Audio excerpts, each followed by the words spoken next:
এই সমাজ খুব বুদ্ধিমান। সে কখনো শক্ত কাউকে দোষ দেয় না, কারণ শক্ত মানুষ প্রশ্ন করতে পারে, তাই সমাজ দুর্বলকে দোষ দেয়, কারণ দুর্বল মানুষ চুপ থাকতে জানে। যার টাকা নেই তার চরিত্র নিয়ে কথা হয়, আর যার ক্ষমতা নেই তার আচরণ নিয়ে হাসাহাসি হয়। কিন্তু যার শক্তি আছে তার ভুলকে বলা হয় পরিস্থিতি। দুর্বল মানুষকে দুর্বল মানুষ ভুল করলে সে হয় খারাপ। শক্ত মানুষ ভুল করলে সে হয় চালাক, বা তার কোনো কাজের একটি প্ল্যানিং। এইটাই সমাজের হিসাব। আর দুর্বল মানুষ যদি কাঁদে, বলা হয় এত আবেগ কেন তোমার মাঝে।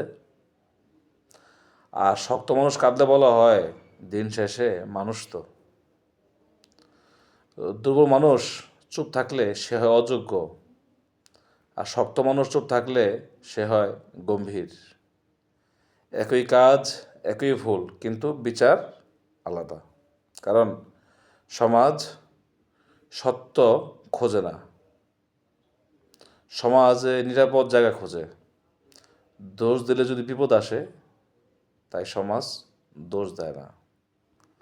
দোষ দিলে যদি কেউ কিছু না বলে, সেখানেই দোষ চাপাবে। এই জন্যই দুর্বল মানুষ সবচেয়ে বেশি একা, কারণ তার পাশে দাঁড়ালে ঝুঁকি আছে। কিন্তু একটা কথা কি জানেন, এই দুর্বল মানুষও কিন্তু একদিন শক্ত হতে পারে। এই কথাটা হয়তো সমাজ কখনো কখনো ভুলেও যায়। আর সেদিন সমাজ সবচেয়ে বেশি ভয় পায়।